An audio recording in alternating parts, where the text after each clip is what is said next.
Diputado Agustín Rossi, ¿cómo le va? ¿Qué Gracias. tal? ¿Cómo les va? ¿Cómo andan? Muy bien. Bueno, Muchas gracias por la invitación. ¿cómo vio lo del Senado de hoy? Unión por la Patria o el kirchnerismo se ha quedado sin conducción, sin representantes en la conducción del Senado. Bueno, no tengo los entretelones, no sé por qué sucedió eso. Lo que sí claramente que uno lo que busca con las conducciones en cada una de las cámaras es que sea el representativo del cuerpo. Digamos, ¿no? El bloque en términos individuales, uno de los dos bloques más importantes es el bloque del Partido Justicialista, Unidad Popular se llama en el Senado, y debería haber tenido, si la presidencia le correspondía a la Libertad Avanza, a la presidencia pro tempore de la Libertad Avanza, le hubiese correspondido a la vicepresidencia primera, claramente, al bloque Unión por la Patria, o la vicepresidencia segunda en un caso excepcional, digamos, ¿no? Al menos siempre, yo nunca fui senador, pero siempre el criterio que utilizamos aquí en la Cámara de Diputados ha sido esto, que las fuerzas políticas se encuentran representadas en la conducción del Congreso. De hecho, nosotros tenemos una vicepresidenta que es Cecilia Moro, ¿no? Ujú. Y ese mismo mecanismo, ese es el mecanismo que en definitiva se utiliza acá en la Cámara de Diputados. Bueno, pero es histórico, digamos, Sí. ¿no? No estamos inventando nada nuevo. Ujú. No hay ninguna... eh, digamos, en todo caso, lo que se altera es una tradición parlamentaria. El Congreso tiene leyes, tiene reglamentos y tiene tradiciones. Una de las tradiciones parlamentarias es que tener una conducción que siempre la presidencia de la Cámara la ejerce la fuerza política mayoritaria, y si no es mayoritaria también hay un consenso en otorgársela, habida cuenta que está en la línea de la sucesión presidencial. Eso por un lado, y por el otro lado, en el resto de la conducción, en el resto de las vicepresidencias, lo que permite es que esté representado la totalidad del arco parlamentario, digamos, ¿no? Deben recordar, alguna vez se creó, acá existía vicepresidencia, viceprimera y vicesegunda, creamos la vicetercera para que fuerzas políticas que no estaban representadas ni en la presidencia ni en las dos primeras vicepresidencias pudiesen estar también representadas en la conducción, y me parece que es un acto de justicia democrática, por decirlo de alguna manera. Que el peronismo no esté representado en la conducción del Senado es claramente una anomalía a lo que significa la tradición parlamentaria de esto. Ahora, Agustín, en el caso específico de Carolina Moisés, bueno, fue suspendida su afiliación en el partido, no fue expulsada, pero ahora quería preguntarle, en este contexto, ¿qué posición tiene que tomar el partido a partir de esta situación? Y lo mismo con el caso de los votos del peronismo que respaldaron la reforma laboral. ¿Cuál tiene que ser la respuesta del partido ahí? ¿Libertad de acción o que den explicaciones ante las autoridades del partido? Bueno, lo primero que uno tiene que saber en esto es que los peronistas no nos afiliamos al Partido Nacional, nos afiliamos a los partidos de distrito, los partidos de las provincias. Yo soy afiliado al Partido Justicialista de Santa Fe. Cualquier inconducta mía en cuanto a lo que significan los valores del peronismo, si alguien considera que he incurrido en una inconducta, tiene que hacer la denuncia ante el Tribunal de Disciplina en Santa Fe, y a partir de ahí el partido tomará las decisiones. Pero no la toma la conducción nacional, la toma la conducción del partido de distrito.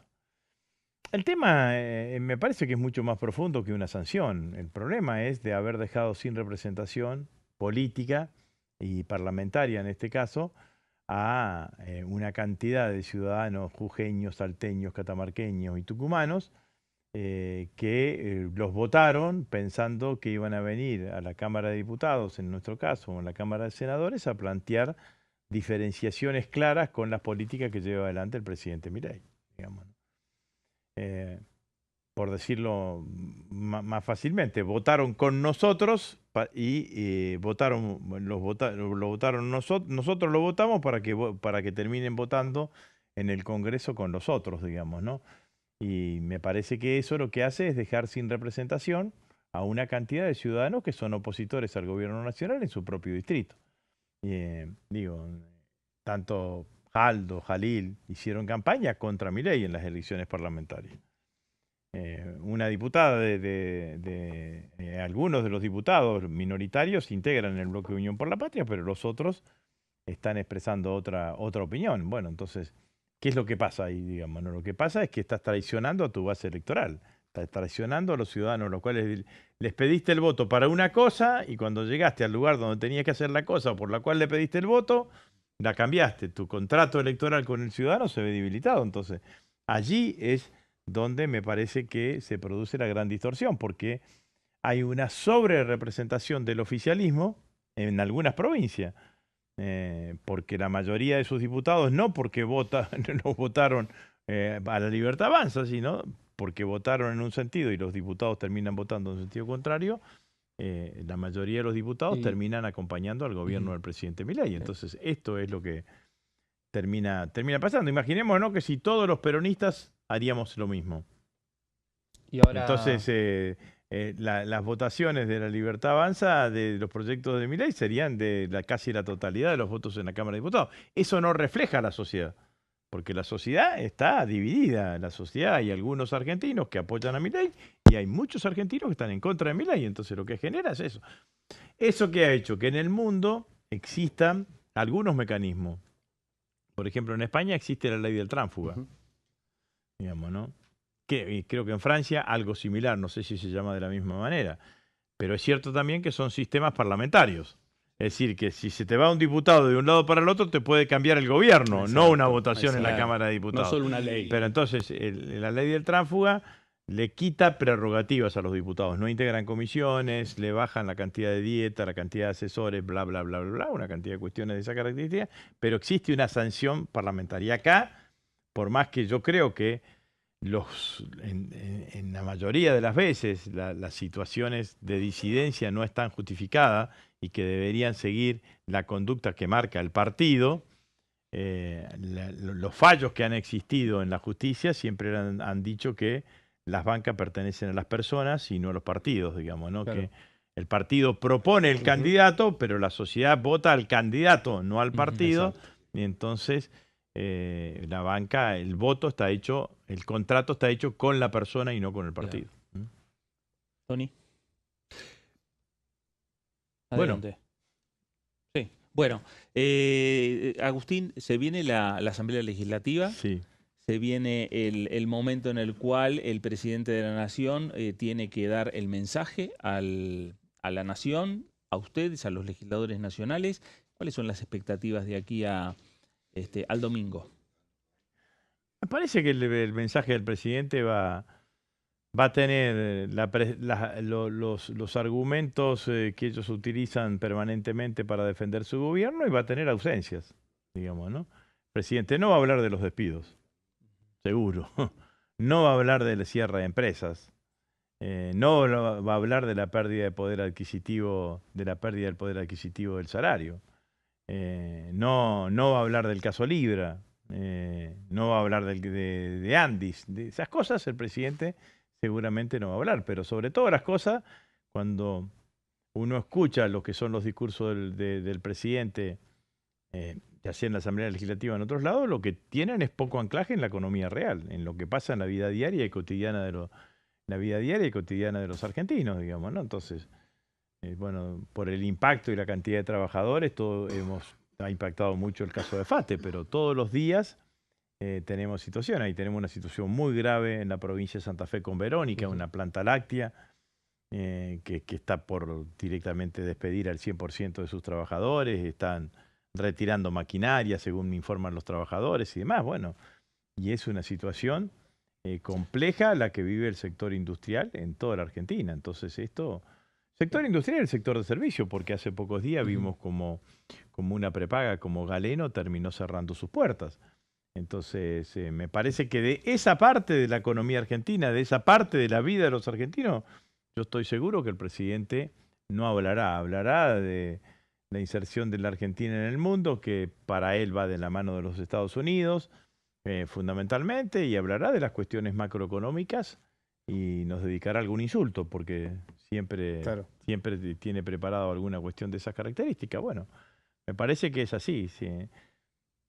En síntesis, no sé qué va a decir el presidente, sí sé lo que no va a decir. Claro. Sí sé, lo que no van a estar presentes en el discurso del presidente son los trabajadores, lo que no van a estar presentes son los despedidos, los que no van a estar presentes son los desocupados, lo que no van a estar presentes son las fábricas y las empresas que están que están cerrando, esos seguro que no van a estar presentes. Rossi, y yo le quería preguntar, bueno, ¿cómo imagina que debe ser esta etapa del peronismo, ¿no? Ya dejando un poco de lado, bueno, los cambios que mencionábamos recién de los senadores que llegan haciendo campaña por un lado y terminan comportándose por otro. Digo, no es la primera vez tampoco que les pasa. A partir de 2015 en adelante, en los primeros años del gobierno de Macri, también hubo un proceso similar. ¿Cuál es la etapa que pasó viene? en el gobierno, en el 2008, cuando fue la Bueno, también, 125, por eso. se nos fueron 15, 17 diputados del bloque. Pero ahora que Claro. no son gobierno, digo, ¿cuál es la etapa que se viene para el peronismo?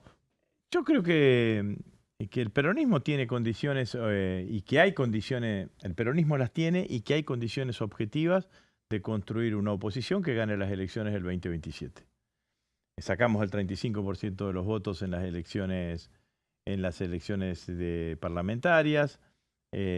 Hay actores sociales que están distantes del peronismo y el peronismo tiene fortaleza.